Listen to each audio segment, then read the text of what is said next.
یوسف مصنفہ ایرج صالحین باب اول شناخت میں ہوں پھر بھی میں کیا ہوں، کسی کو پرواہ نہیں ہے یا نہیں جانتا۔ میرے دوست مجھے اس طرح چھوڑ گئے جیسے یادداشت کھو گئی ہو۔ میں اپنی پریشانیوں کا خود صارف ہوں، وہ غافل میزبان کی طرح اٹھتے اور غائب ہوتے ہیں، اور سائے کی طرح محبت کے جنونی بھی کسی طوفان میں دب گئے ہیں۔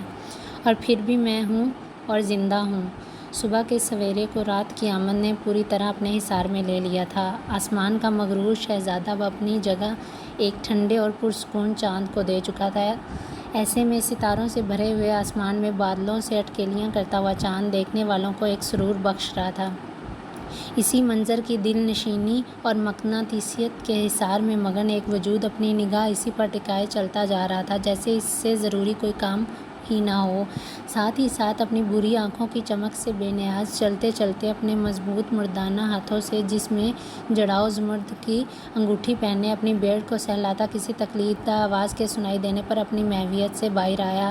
اس سے پہلے کہ وہ اسے اپنا وہم سمجھ کر آگے بڑھتا، کسی نے ایک ہی جست میں جیسے اس پر چھلانگ لگائی۔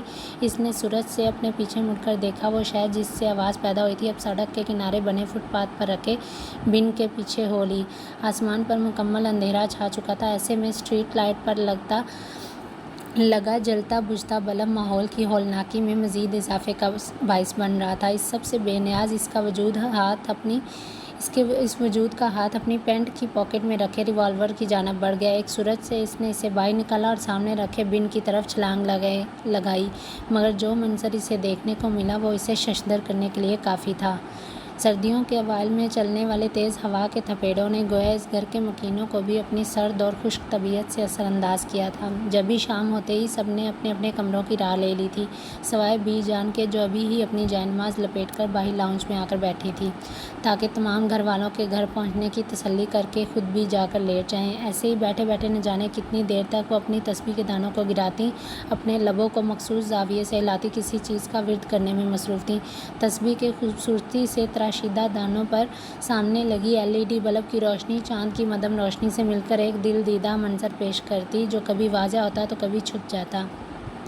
ہوا سے اٹکیلیاں کرتے پردے جیسے کہ ریلنگ توڑ کر کہیں بھاگنے کے منتظر ہوں، کبھی ہوا کے دوش پر اڑنے لگتے جس سے بی جان کے جسم میں ایک ارتعاش سا پیدا ہوتا، تو کبھی ہوا کے رخ کے جیسے ان بھاگنے کو بے چین پردوں کو بھی مجسم کر دیتی۔ ماحول کی ہولناکی سے بے نیاز بی جان زوریز کے بخیر و عافیت گھر پہنچنے کی دعا گو تھی، جبکہ سیڑھی پہ کھڑے وجود کی گہری سیاہ آنکھیں مسلسل دروازے پہ جمی تھیں۔ وہ بھی شاید کسی کے آنے کی منتظر تھی، لیکن نہ ہی پوچھ سکتی تھی اور نہ ہی اپنی بے چینی کسی پر ظاہر کر سکتی تھی۔ تبھی اس کا سکوت دو لوگوں کی گفتگو سے ٹوٹا۔ سائم بیٹا، زوریز کا پتہ چلا کہاں چلا گیا ہے؟ وہ اب تک گھر نہیں پہنچا؟ آج سے پہلے تو کبھی اتنی دیر نہیں کی۔ ٹھیک سے ہو؟ میرا بچہ نہ جانے کسی مصیبت میں ہی نہ پھنس گیا ہو؟ بی جان کی فکر مند آواز نے سائم کو بھی حقیقتاً پریشان کر دیا تھا۔ جبھی فون کان سے لگا کر اسے کال کرنے لگے۔ بی جان آپ پریشان نہ ہو، میں پوچھتا ہوں اس سے کہ گھر آنے کی فکر ہے بھی یا نہیں، یا بس ہر وقت ناک پر غصہ سوار رہتا ہے؟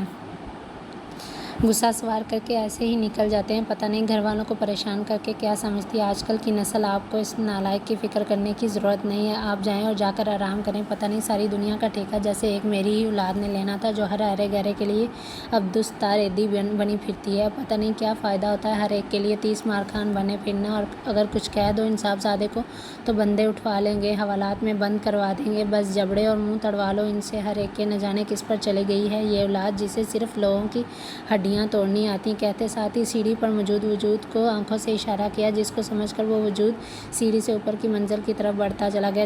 نہ جانے کون سے جنموں کی سزا ملی ہے مجھے اس کی صورت میں۔ آپ ہی نے تو ہمیں سکھایا ہے کہ مخلوق خدا کی خدمت کرنے میں اگر جان کا نذرانہ بھی پیش کرنا پڑے تب بھی دریغ نہیں کرنا چاہیے۔ اور میرے بابا جان ایسے تو ہرگز نہیں تھے جو ذرا سی بات پر اپنی اولاد سے یوں ناراض ہو کر انہیں 30 مار خان جیسے فکروں سے نوازے۔ بہت افسوس ہو رہا ہے مجھے۔ مقابل جو کب سے فون کان پر لگائے اپنی خوبیوں کو سن رہا تھا، انتہائی مشکل سے اپنا غصہ ضبط کرتے ہوئے اپنے ساتھ بیٹھے ایک چادر میں لیٹے ہوئے بری طرح ڈرے سہمے وجود پر ڈال کر اپنا سارا غصہ مقابل پر ڈالنا چاہتا تھا، پر اپنی ماں کے الفاظ یاد آنے پر احترام کا دامن ہاتھ سے جانے نہ دیا۔ بیٹا ایک بات یاد رکھنا، اگر ماں اپنی اولاد کی جنت کی ضامن ہے تو باپ بھی اس جنت کی کنجی ہے، اور تالے اپنی چابیوں کے بغیر بالکل ایسے ہی ہیں جیسے روح کے بغیر جسم، اور ان تالوں کی چابی ادب و احترام میں پوشیدہ اس بات کو بالکل ایسے ہی یاد رکھنا جیسے ہمیں کھانا کھانا یاد ہوتا ہے۔ اسے اپنی ماں کا لمس ابھی بھی اپنے بالوں میں محسوس ہو رہا تھا۔ سائم نے اپنے بیٹے کی بات کو یکسر نظر انداز کیے پیچھے مڑ کر ایک نظر صوفے پر ڈالی جہاں اب سے کچھ دیر قبل بی جان براجمان تھی، پر اب وہ وہاں سے جا چکی تھی۔ میں نے تمہارے لہجے کی چاشنی کو سننے کے لیے فون نہیں کیا، بلکہ اس لیے فون کیا تاکہ پوچھ سکوں کہ اس پہر تم کون سی ہمدردی سمیٹتے پھر رہے ہو جو یہ بات بھی بھول چکے، ایک عدد گھر بھی ہے تمہارا۔ سائم صاحب کی بات سن کر ایک لمحے کو وہ سر جھکائے مسکرانے لگا، مگر دوسرے لمحے اپنے چہرے پر اپنا وہی ابدی سرد پن کا خول چڑھا لیا۔ کیا مطلب بابا؟ بی جان ابھی تک جا رہی ہیں؟ میں نے تم سے کچھ پوچھا ہے، مجھے جواب چاہیے۔ سائم اب کی بار برداشت نہیں کر پائے۔ میں بھی آپ ہی کا بیٹا ہوں میرے پیارے بابا، اور بالکل آپ نے درست اندازہ لگایا، میں اپنا وہی کام سر انجام دے رہا ہوں، ہمدردی والا۔ اب میرے سوال کا جواب دیں۔ اب کی بار تھوڑا مکھن لگانے والے انداز میں مخاطب ہو کر سامنے والے کا ضبط آزمایا، جس پر مقابل نے سچ پہ اعلیٰ پائے کے ضبط کا مظاہرہ کر کے بی جان کے جانے کے بارے میں بتا کر اپنا وہی گھر کب آنے والا فقرہ دہرا کر اسی کا باپ ہونے کا عملی ثبوت دے کر استفسار کیا، جس پر کچھ دیر میں گھر لوٹنے کا بتا کر فون رکھ دیا گیا۔ آپ نہیں سدھر سکتے نا، بس بچوں کے ساتھ بچہ بن جانا ہوتا ہے۔ آپ کو علم نہیں ہے اس کے غصے کے بارے میں، پورے گھر میں آپ کے اور بی جان کے علاوہ وہ کسی سے ہنسی مذاق نہیں کرتا، اور ایک آپ ہیں صبیحہ جو کب سے اپنے شوہر اور بیٹے کے درمیان ہونے والی گفتگو کا کوئی نتیجہ اخذ کرنے میں مصروف تھی، فون رکھتے ہی اپنی خاموش رہنے والی عادت سے زیادہ دیر تک پیچھا نہ چھڑوا سکی۔ آپ تو بس رہنے ہی دیجیے بیگم، بس ہر وقت اپنے بیٹے کی ہی حمایت کرنی ہوتی ہے۔ آپ ہی نے تو اسے اتنا سر چڑھایا ہے کہ کسی چیز کی تمیز ہی نہیں رہی اسے۔ بچپن میں ہی اگر 2-4 تھپڑ لگا دیے ہوتے تو آج یہ نوبت ہرگز نہ آتی۔ صبیحہ جو کچھ کہنے کے لیے اپنے لب وا کرنے لگی تھی کہ ان کی آخری بات پر دل مسوس کر رہ گئیں، اور لمبے لمبے ڈگ بھرتے اسی صوفے پر براجمان ہو گئیں جہاں اب سے کچھ دیر قبل بی جان براجمان تھی۔ اپنی ریوالور پر ہاتھ تانے اس نے سامنے رکھے بن کی طرف چھلانگ لگائی، مگر جو منظر اسے دیکھنے کو ملا وہ اسے کافی حیران کرنے کے لیے کافی تھا۔ اوہ تو تم تھی یہاں! وہ ایک ہاتھ سے بلی کی گردن میں ہاتھ ڈال کر اسے اونچا کیے بڑبڑانے لگا، جبکہ دوسرے ہاتھ میں ریوالور اب بھی موجود تھا۔ اسے اس وقت اپنی عقل پہ گویا شبہ ہوا تھا کہ وہ ایک بلی کے ہاتھوں پاگل بن کر اپنا قیمتی وقت ضائع کر رہا تھا، بجائے اس کے کہ میں کوئی چیز ڈھونڈوں جس کی مدد سے اپنی گاڑی کے انجن کو ٹھیک کروں، میں ادھر ایک بلی کو اپنا ریوالور دکھانے میں مصروف ہوں۔ واہ زریز واہ! اپنے آپ کو دل ہی دل میں سناتے ہوئے اس نے اپنے ہاتھ کی گرفت بلی کی گردن سے ڈھیلی کی ہی تھی، فوراً کسی کے خیال آنے پر اپنی گرفت کو پھر سے مضبوط کیا۔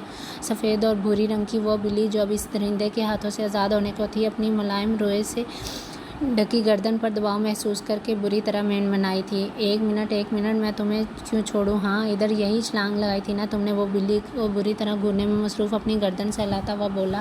گھورنا مسلسل جاری تھا، جیسے ابھی ہی اسے کچا چبا جائے گا، البتہ ریوالور اپنی مخصوص جگہ پر جا چکی تھی۔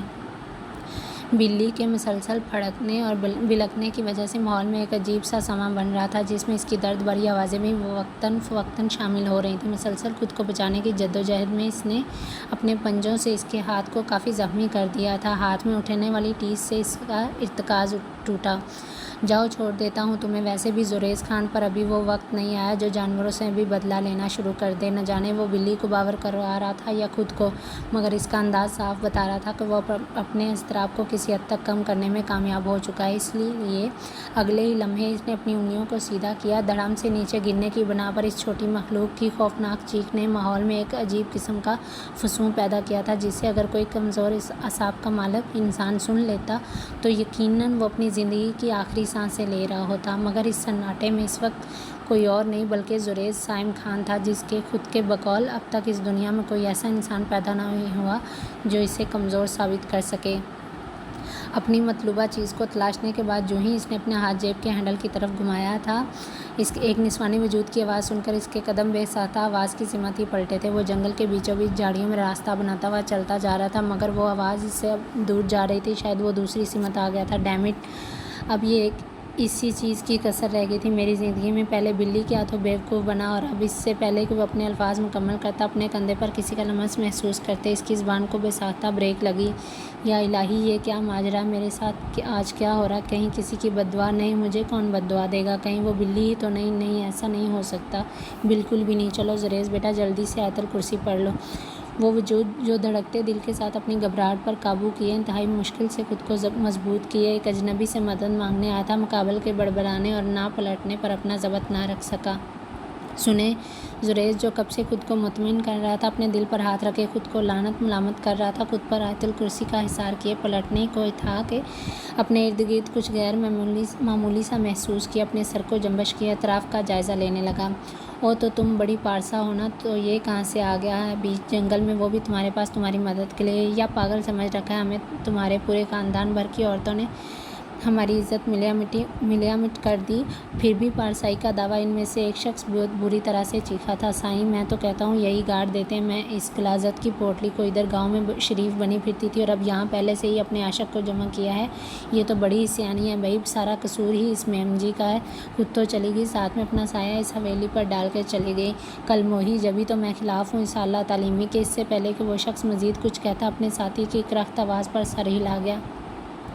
بس کرو، تمہاری جرأت کیسے ہوئی میرے سامنے؟ مطلب اپنے سائیں کے آگے اتنی زبان درازی کہ اگر ایک لفظ اور منہ سے نکالا تو گدی سے زبان کھینچ لوں گا۔ اپنا کام تو ٹھیک سے ہوتا نہیں، ایک بندی کو تو پکڑ نہیں سکے اور اب یہاں عورتوں کی طرح ٹر ٹر کر رہے ہو۔ نالائق زریز اب اپنے ہاتھ کی انگلیوں کو ریوالور پر ٹکائے چہرے پر اپنا مخصوص سرپن سجائے ماحول کی سنجیدگی سے بے نیاز کچھ حالات سمجھ آنے پر ایک نظر ان دیہاتی حلیے جیسے لوگوں کو اور اپنے آگے کھڑے وجود کو دیکھ رہا تھا جو چادر میں لپٹے ہونے کے باوجود مسلسل کپکپا رہا تھا۔ اس لڑکی کا نازک ہاتھ بار بار اپنے چہرے کی طرف بڑھ رہا تھا۔ وہ کر کیا رہی تھی؟ اس کی پشت اس کی طرف ہونے کے باعث وہ یہ سمجھنے سے قاصر تھا۔ اچانک اس کی نگاہ اس کے ہاتھ میں پہنی ہوئی انگوٹھی کی جانب اٹھی، رہ گئی جو اس لڑکی کی انگلی میں معمولی ڈھیلی ہونے کے باعث کچھ آگے کی طرف مڑ گئی تھی۔ اس کی تزئین و آرائش دیکھ کر اس کے دماغ میں کچھ کھٹکا سا ہوا، کچھ شناسا سا لگا، کچھ بھولا ہوا یاد آیا، مگر فوراً ہی اس نے اپنا وہم سمجھ کر جھٹک دیا۔ اب صورتحال یہ تھی کہ وہ لوگ ان کے گرد حصار تنگ کر رہے تھے۔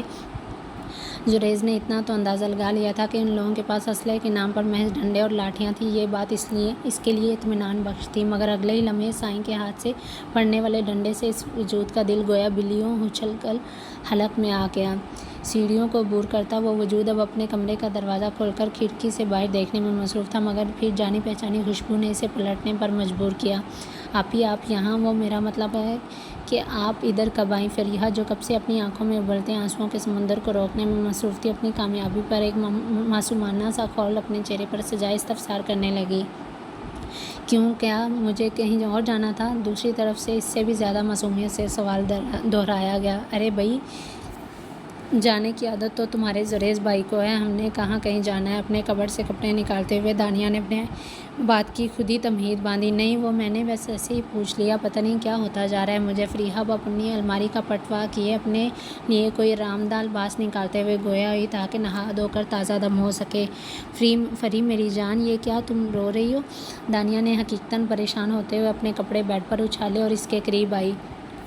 آپی، امی، بابا کیوں ہمیں اتنی جلدی چھوڑ کر چلے گئے؟ کیا انہیں ہم سے محبت نہیں تھی؟ انہیں ہمارا کوئی خیال نہیں تھا؟ انہوں نے ہمارے بارے میں کچھ نہیں سوچا؟ وہ ایسا کیسے کر سکتے ہیں؟ کیسے اپنی اولاد کو دوسروں کے رحم و کرم پر چھوڑ کر چلے گئے؟ کیوں ہمیں دنیا بھر کے لیے بوجھ بنا گئے؟ کیوں کیا انہوں نے ایسا؟ لوگوں کی ہمدردی بھری نگاہیں میرے وجود کو چیر دیتی ہیں، میں زخمی ہو جاتی ہوں آپی۔ جب ہمیں لاوارث اور یتیم کہا جاتا ہے، میں انہیں بالکل بھی معاف نہیں کروں گی، بالکل بھی نہیں۔ فری، جو ایک سہارے کے انتظار میں تھی، سہارا پاتے ہی ٹوٹی شاخ کی طرح بکھر گئی۔ فری میری پیاری بہن، ایسا نہیں کہتے۔ کون سے ایسے ماں باپ ہیں جو اپنی اولاد سے محبت نہیں کرتے؟ یہ تو بس ہوتے ہیں، ہمارے ماں باپ ہوتے ہیں ایسے۔ دانیہ جو محبت سے اپنی بات سمجھانے آئی تھی، فری نے اس کی بات کاٹ دی۔ اچھا بس کر جاؤ، تم ادھر آؤ، دیکھو میری طرف، اچھے بچے روتے نہیں ہیں نا، اس طرح کی باتیں نہیں کرتے۔ ہر کام اللہ کے حکم سے ہوتا ہے، چاہے وہ وجود سے ٹکرانے والی ہوا ہو یا درختوں سے جھڑنے والے پتے۔ ہر نفس کو موت کا ذائقہ چکھنا ہے، یہی نظام دنیا ہے۔ ہمارے رب نے ہمارے سر سے بہت جلد ہی ہمارے والدین کا سایہ اٹھا لیا، اس لیے تاکہ ہمیں جلد ہی دنیا کے بارے میں پتہ چل جائے، اپنی ذمہ داریوں کے بارے میں پتہ چل جائے۔ لیکن آپی، فریحہ خود پر ضبط نہ رکھ سکی۔ شش، میری بات ختم نہیں ہوئی ہے۔ اچھا یہ بتاؤ کہ کیا کبھی تم نے بی جان کے والدین کو دیکھا ہے؟ دانیہ اب اس کے چہرے کو اپنے ہاتھوں کے پیالوں میں لیے گویا ہوئی، نہیں کبھی نہیں، اور انہیں میں کیسے دیکھ سکتی تھی؟ ماشاءاللہ سے بی جان کی عمر اچھی خاصی ہے، اللہ انہیں سلامت رکھے، تو ان کے والدین اب تک کیسے زندہ رہتے؟ امپاسبل نا، اتنی عمر تو کسی کی نہیں ہوتی، اتنا تو کوئی ہی جیتا۔ فریحہ نے اپنی آنکھوں سے آنسو صاف کیے۔ تو پھر تو بی جان اور ہماری حیثیت ایک سی ہوئی نا، وہ بھی والدین سے محروم اور ہم بھی، وہ بھی یتیم و مسکین ہم بھی، اور ان میں ہم میں کیا تو کوئی فرق نہیں۔ کیا تم نے کبھی انہیں اپنے والدین کے لیے روتے دیکھا ہے؟ ایک ٹرانس کی سی کیفیت میں دانیہ نے سوال کیا۔ کس سے ملا رہی ہیں آپ؟ انہوں نے دنیا دیکھ لی اور ہمیں اس دنیا میں آئے ہوئے زیادہ سال نہیں گزرے، وہ اور ہم ایک جیسے کیسے ہو سکتے ہیں؟ انہیں زندگی کا تجربہ ہے، سمجھ بوجھ ہے، عقل و شعور ہے، صبر کرنا آتا ہے، انہیں مشکلات سہنی آتی ہیں۔ فریحہ کے حلق میں جیسے آنسوؤں کا گولا سا اٹکا۔ تو کیا یہ اچھی بات نہیں؟ جو تجربہ لوگوں کو اپنی جوانی گزار لینے کے بعد ہوتا ہے، ہمارے رب نے پہلے ہی ہمیں اس حساب سے گزروا دیا۔ نہ جانے کس طرح وہ اپنے الفاظ ادا کر رہی تھی، اپنے آنسوؤں کو سینے میں چھپائے اس نے اپنی بات جاری رکھی۔ تجربے کی کوئی عمر نہیں ہوتی، وہ بھی کسی بھی وقت کسی بھی لمحے کیا جا سکتا ہے۔ کچھ تجربے انسان خود کرتا ہے، کچھ قسمت کروا دیتی ہے، مگر تجربے وہی کامیاب ہوتے ہیں جس میں قسمت ہمارے ساتھ ہوتی ہے۔ یہ ہمارا لک ہوتا ہے کہ ہم اپنے ماضی سے کیا سیکھتے ہیں۔ ہماری زندگی میں آنے والی مشکلات ہمارے کل کا اثاثہ ہوتی ہیں، وہی ہمیں راستے کی ہر کٹھن کے بارے میں پہلے سے ہی بتا دیتی ہیں۔ یہ تو شکر کی بات ہے نا کہ اللہ نے ہمیں چن لیا اپنے ایسے بندوں میں سے جنہیں وہ دشوار گزار راستوں سے گزار کر ایک خوبصورت سی زندگی عطا کر دیتا ہے۔ اور اب میں تمہارے منہ سے کوئی بھی ناشکری والی بات نہ سنوں۔ اچھا، پوری بات آرام سے کیے، جبکہ آخری بات زور دے کر کہی۔ جی ابھی فری کے منہ سے بس اتنا ہی ادا ہو سکا۔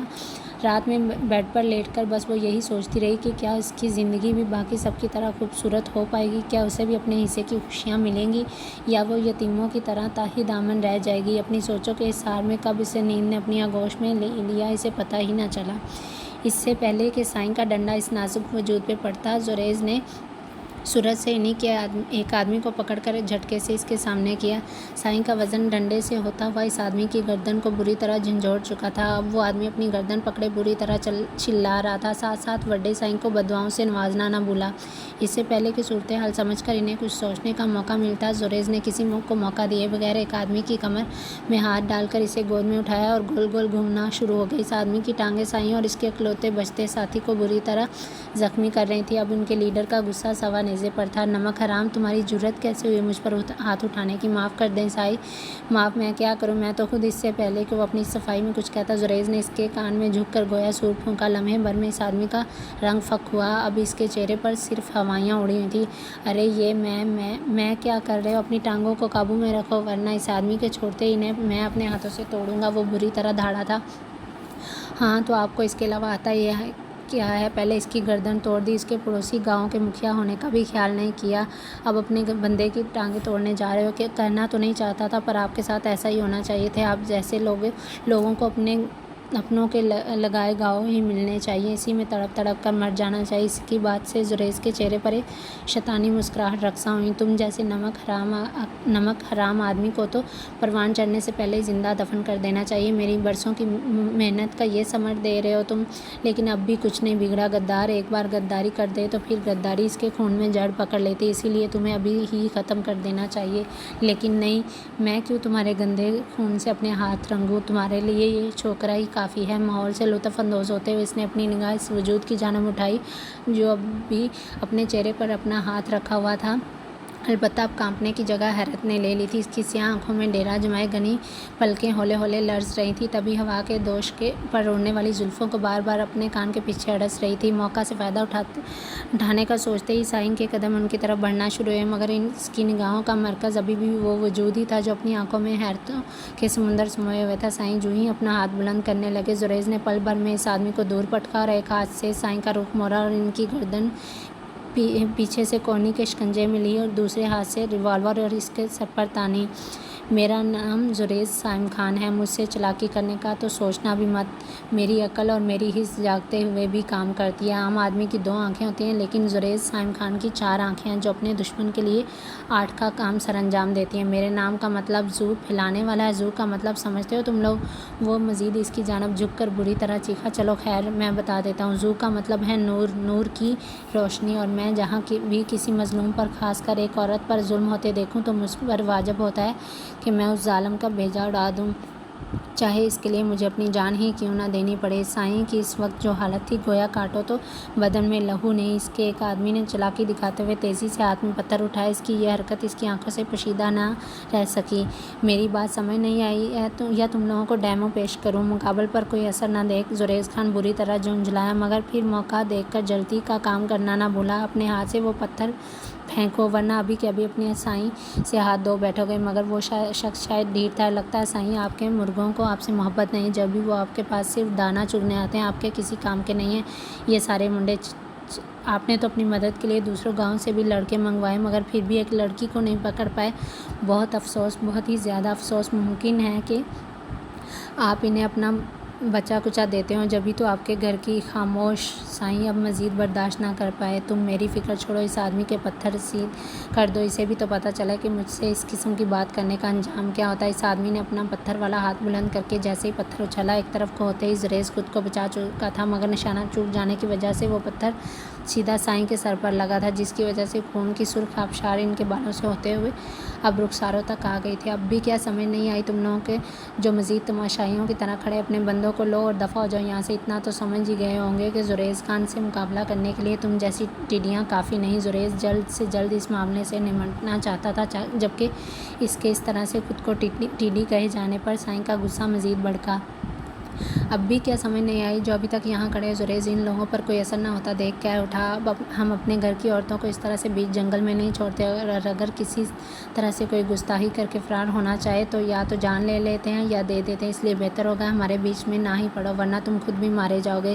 سائیں نے یہ الفاظ کہہ تو دیے تھے مگر اب وہ خود ڈر رہے تھے، کیونکہ جس طرح سے ایک شیر جوان نے ان کے مضبوط جسم والے آدمیوں کو ڈھیر کیا تھا، اگر کوئی اور موقع ہوتا تو وہ داد کا مستحق تھا، لیکن یہ موقع داد دینے کا نہیں بلکہ بدلہ لینے کا تھا، وہ بھی اس چھٹانگ بر لڑکی سے جو ان کی عزت مٹی میں ملا چکی تھی۔ مگر اب زیادہ ڈر انہیں اس بات کا تھا کہ وہ اسلحے سے خالی تھے اور اپنے دفاع کے لیے ان کے پاس ڈنڈے ہی موجود تھے، جو ان کے خیال میں ایک لڑکی کو قابو کرنے کے لیے کافی تھے، کیونکہ انہوں نے کہاں سوچا تھا کہ بیچ جنگل میں کوئی اس طرح سے ان سے لڑنے کے لیے آ جائے گا اور معاملہ اس قدر سنگین بھی ہو جائے گا۔ سائیں نے اپنے سامنے جب ہنوز خاموشی دیکھی تو زریز کی طرف ایک تمسخر اڑاتی ہنسی کے ساتھ دیکھا اور اپنے قدم اس وجود کی طرف بڑھا دیے۔ لگتا ہے ڈر گیا چھوکرا، دل میں یہ الفاظ ادا کرتے اس وجود کا ہاتھ تھام کر اب اپنی طرف گھسیٹ رہے تھے۔ اس وجود نے مدد طلب نگاہوں سے زریز کی سمت دیکھا، نہ جانے ان کی آنکھوں میں ایسا کیا تھا جو زریز کو اپنے دل میں کچھ ٹوٹتا محسوس ہوا۔ اب اس طرح سے کھڑی کیا دیکھ رہے ہو اپنے گھر والوں کی عزت رونتے ہوئے؟ کیا کوئی خیال نہیں آیا تھا؟ ماموں سائیں بس کریں، میں آپ کے ساتھ نہیں جانا چاہتی، میرا ہاتھ چھوڑیں، اس وجود نے تڑپتے ہوئے کہا۔ اتنا کر لینا کیا کافی نہیں ہے جو اب ہمارا مزید سر جھکانا چاہتی تھی؟ تم بھی اپنی خالہ کی طرح ہی نکلی دھوکے باز ابھی وہ اتنا ہی کہہ پائے تھے کہ ایک تکلیف بھرا گرم سا احساس انہیں اپنے سینے پر ہاتھ رکھنے پر مجبور کر گیا اور وہ آہستہ سے نیچے ڈھلکتے چلے گئے۔ اس کے آدمی جو تماشا دیکھنے میں مصروف تھے گولی کی آواز پر ایک نظر زریز پر ڈالتے ہوئے بڑے سائیں کی طرف دوڑے جو زمین پر بیٹھے بری طرح تڑپ رہے تھے، جبکہ وہ لڑکی بت بنی کھڑی آنکھیں پھاڑے دیکھ رہی تھی۔ میں نے کہا تھا نا کہ میرا نام زریز سائم خان ہے اور میں جہاں بھی کسی مظلوم پر خاص کر ایک عورت پر ظلم ہوتے دیکھوں تو مجھ پر واجب ہوتا ہے کہ میں اس ظالم کا بھیجا اڑا دوں، چاہے اس کے لیے مجھے اپنی جان ہی کیوں نہ دینی پڑے۔ اس کی آواز ماحول میں ایک عجیب سا منظر پیش کر رہی تھی۔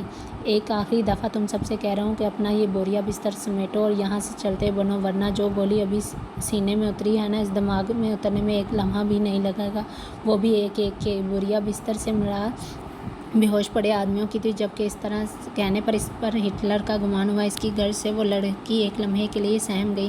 اس کے کہنے کی دیر تھی کہ سائیں کے آدمی اس کے بے ہوش پڑے وجود کو اٹھا کر ایک سمت مڑ گئے، جبکہ زریز اپنے قدم اٹھاتا ہوا اس لڑکی کی جانب گیا۔ میں یہ نہیں پوچھوں گا کہ آپ ادھر کیوں اور کس وجہ سے آئے ہیں، لیکن اتنا ضرور کہوں گا کہ آپ اس وقت میرے ساتھ میرے گھر چل رہی ہیں اور مجھے انکار نہیں سننا۔